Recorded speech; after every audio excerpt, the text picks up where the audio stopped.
Средовечен маж кој се представува како емигрант, среде бел ден се соблекува гол, сексуално вознемирува девојчиња, манијачи по влезови, напаѓа и краде златен накит, раскажуваат револтирани граѓани од неколку згради во центарот на Скопје.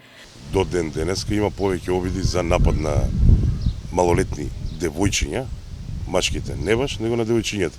Навечер, како што може да видите како што е плочникот и игралиштето детско, обично се собираме повеќе родители кои што сме тука и се грижиме нашите деца да бидат сигурни, безбедни и да може да играат, а не треба да седиме на штрек или да се секираме дека некој од некоја страна, некој дете ќе биде нападнато или не дај Боже силувано. Неколку пати нагон, да кажеме, вулгарен од негова страна, како што е соблекување гол комплетно во дуќанот на Телекабел, соблекување на главниот булевар пред продавница, кршење флаша, мафтање и напаѓање девојчиња. Значи тоа се однесува повеќе за девојчињата. Повеќе пати е виден како дува, значи кеса со лепак, тоа е најевтиниот валјда начин негов за да се задоволи. Повеќе пати е виден во алкохолизирана состојба. Македонски не зборува, со нас нема зборувано, зборува некој си многу лош англиски и некој арапски, дали е тоа арапски или некој друг јазик, не може никој да го препознае. Како се представувате? Не се представува. Значи ние кога ќе опрашаме нешто, мафта со прсти покажува као фуд, дека наводно бара храна. Он година дена тука не бара храна.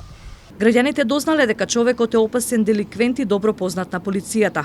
Освен што манијачи и демне, како што тврдат тие, тој краде и разбива дуќани. Конкретно вчера се случи напад на жена, која што и беше скинато ланчето и за малце ќе беше задавена.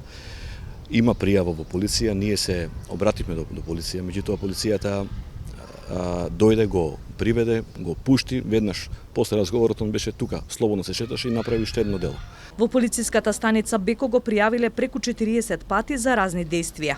Полицијата му одредила забрана за движење на плочникот за зградите во близина на соборниот храм, но и покрај забраната тој повторно се враќал и продолжувал со истото однесување. Каде е полиција да реагира?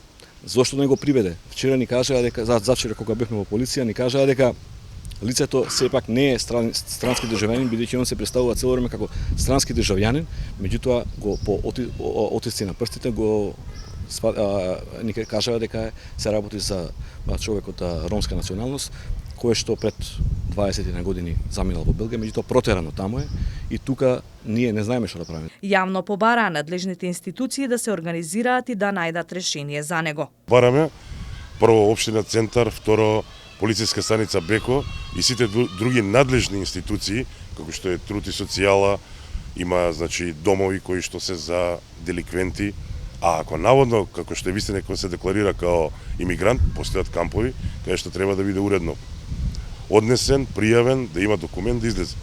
Од МВР не добивме одговор за тоа дали и како постапиле по пријавите на граѓаните.